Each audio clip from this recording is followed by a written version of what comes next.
Assalamualaikum warahmatullahi wabarakatuh. Di sini kami dari kelompok 6 PPKN kelas 2023B ingin menjelaskan materi mengenai politik identitas di Pilkada 2024. Nah, selanjutnya, sebelum melangkah pada materi, di sini izinkan kami untuk memperkenalkan anggota kelompok kami terlebih dahulu. Yang pertama ada Aura Zainul Parwansyah dengan NIM 0648, dan yang kedua ada Nadia Falihatul Arfauzia dengan NIM 051, dan yang ketiga ada David Solagratia dengan NIM 059, dan yang keempat ada Farah Askia dengan NIM 063, dan yang terakhir ada Amel Firda Febriana dengan NIM 077. Selanjutnya langsung saja melangkah pada materi.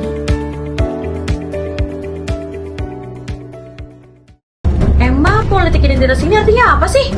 Yang kedua permasalahannya adalah politik identitas.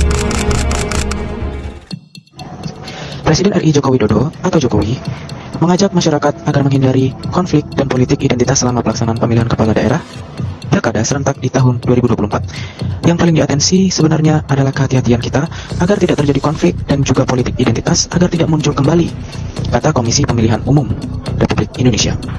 Muhammad Afifuddin dalam keterangan pers di Istana Kepresidenan, Jakarta pada hari Rabu. Afifuddin bersama jajaran anggota KPU menyambangi Istana Kepresidenan Jakarta pada hari Rabu untuk melaporkan perkembangan pemilihan umum dan Pilkada serentak di tahun 2024 kepada Presiden Joko Widodo. Dalam pertemuan tersebut, Afifuddin mengemukakan bahwa Presiden mendukung penuh konsistensi KPU untuk melaksanakan tahapan Pilkada sesuai dengan aturan perundang-undangan. Selain itu, lanjut dia, Presiden juga meminta KPU melakukan pendidikan politik secara lebih masif lagi.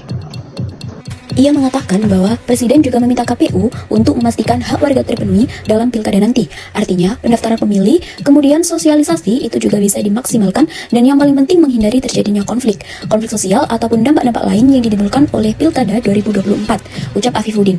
Hal-hal tersebut, kata dia, yang diberi catatan khusus oleh Presiden dalam pelaksanaan pilkada serentak 2024. Pada kesempatan itu, KPU RI juga menyampaikan perkembangan persiapan penyelenggaraan pilkada serentak 2024 yang tersisa 83 hari lagi. KPU mengatakan bahwa tahapan-tahapan pilkada serentak 2024 yang sudah berjalan, termasuk perkembangan dari persiapan-persiapan tahapan terdekat, dan perkembangan laporan atau perkembangan pencalonan yang ada di daerah-daerah.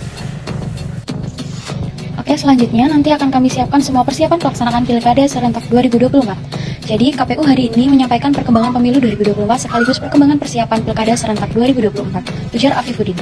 Konflik identitas politik dalam konteks Pilkada 2024 di Indonesia menjadi salah satu isu yang sangat hangat dan kompleks. Beberapa faktor yang mempengaruhi dinamika antara lain yakni, yang pertama, identitas etnis dan agama. Di Indonesia, identitas etnis dan agama seringkali menjadi alat mobilisasi dalam politik. Dalam pilkada, calon yang memiliki latar belakang tertentu bisa mendapatkan dukungan kuat dari kelompok tertentu yang berpotensi menciptakan polarisasi. Selanjutnya, yang kedua ada partai politik dan koalisi. Banyak partai politik yang mencoba membangun koalisi berdasarkan identitas tertentu untuk menarik suara. Hal ini dapat memperkuat rasa kesamaan di antara kelompok-kelompok tertentu, namun juga dapat menciptakan ketegangan dengan kelompok lain.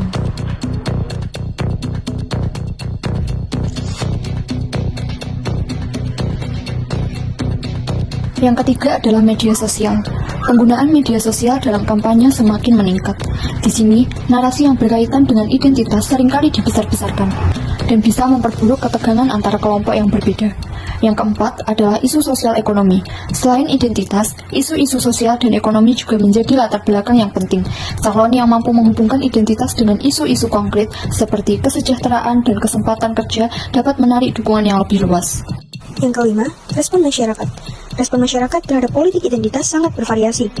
Ada yang mendukung, sementara yang lain mengkritik pendekatan ini sebagai tidak konstruktif dan dapat mengancam persatuan. Lalu yang keenam, dampak pada stabilitas. Konflik identitas dapat berpotensi mengganggu stabilitas sosial. Jika tidak dikelola dengan baik, bisa menimbulkan kerusuhan atau ketegangan yang berkepanjangan. Pilkada 2024 akan menjadi momentum penting bagi masyarakat untuk menilai apakah politik identitas masih akan menjadi dominan atau ada pergeseran menuju isu-isu yang lebih substantif dan inklusif.